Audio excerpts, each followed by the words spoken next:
Istanbul গিয়ে Japan Kabul গিয়ে শিখেছি শহরে রান্না। নমস্কার বন্ধুরা, রান্নার ইচ্ছেতে আপনাদের স্বাগত। দেখো তোমাদের জন্য আমি আজকে ঝিঙে নিয়ে এসেছি। এই ঝিঙে দিয়ে আমি কি করছি সেটাই তোমরা দেখো, একদম শেষ পর্যন্ত দেখে তারপর আমি বলবো এটা কি রান্না হলাম। এবার ঝিঙেগুলোকে আমি কড়াইতে দিয়ে দেবো। কড়াইটা আমি গরম বসিয়ে দিয়েছি, তার মধ্যে আমি অল্প একটু তেল দিয়েছি। তেল দিয়ে আমি ঝিঙেগুলো, গরম করার কিছু নেই, আমি তার মধ্যেই ঝিঙেগুলো দিয়ে দিলাম। এবার ঝিঙেগুলোকে আমি একটু নেড়ে চেড়ে নরম করে ফেরত আসছি। দেখো বন্ধুরা, এটাকে আমি একটু ভাপিয়ে নিলাম অল্প একটু তেল দিয়ে। এবার এটাকে আমি পুরো পেস্ট করে ফেরত আসছি।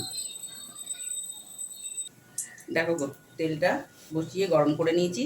এখানে আমি একটা শুকনো লঙ্কা আর বেশ কিছুটা কালো জিরে দিয়ে দিলাম।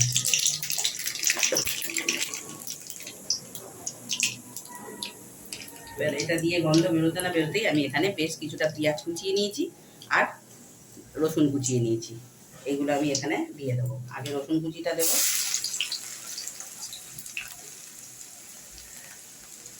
রসুন কুচিটা হতে হতেই আমি পেঁয়াজ কুচিগুলো দিয়ে দেবো।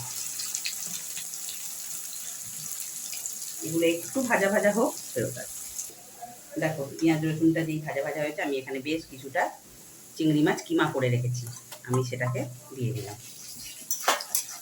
চিংড়ি মাছটা একটু নাড়াচাড়া করে নেব। এবার আমি ঝিঙের পেস্টটা দিয়ে দিচ্ছি।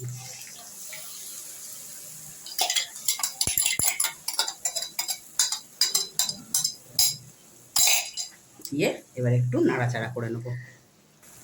দেখো বন্ধুরা, এখানে আমি 1 চামচ হলুদ, 1 চামচ কাশ্মীরি লঙ্কা গুঁড়ো আর ঝাল অনুযায়ী কাঁচা লঙ্কা আমি দিয়েছি। আমি কিন্তু কাঁচা লঙ্কারই ঝালটা এখানে ব্যবহার করলাম। এবার এর সঙ্গে সঙ্গেই আমি এখানে পরিমাণ মতন মিষ্টি, যেটুকুনি মিষ্টির প্রয়োজন সেটুকুনি মিষ্টি আর নুনটা দিয়ে এবার এটাকে একদম শুকনো শুকনো করে ফেরত আসছি। দেখো বন্ধুরা, আমি এইভাবে কিন্তু ওটাকে নাড়তেই থাকবো। আর মাঝে মধ্যে যদি তেলের প্রয়োজন হয় তাহলে কিন্তু একটু একটু করে তেলও দেবো, কেন আমরা কাঁচা তেল খাই না, সেই জন্য। আমি এখানে এবার 3টে কাঁচা লঙ্কাও গোটা দিয়ে দিলাম।